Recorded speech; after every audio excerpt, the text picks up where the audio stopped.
चालकाच्या स्टेअरिंगवरून नियंत्रण सुटल्याने कंटेनरची दुभाजकाला धडक, सुदैवाने जीवितहानी नाही।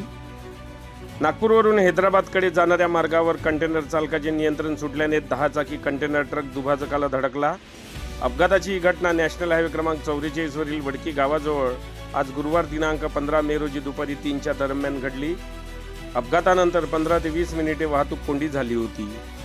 HR 67D3200 या क्रमांकाचा कंटेनर ट्रक नागपूरवरून प्लॅस्टिकची बॉटल घेऊन हैदराबाद मार्गे जात होता।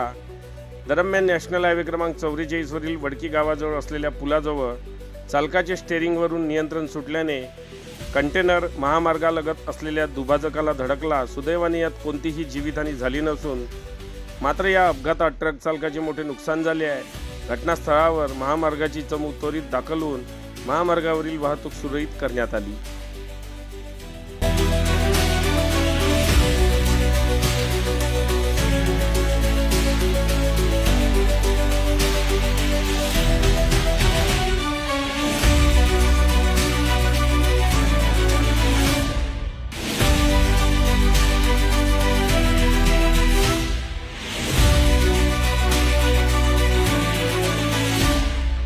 बातम्यांशी अपडेट राहण्याकरिता आजच आमच्या चॅनलला सबस्क्राइब करा आणि बेल आयकॉनवर क्लिक करा।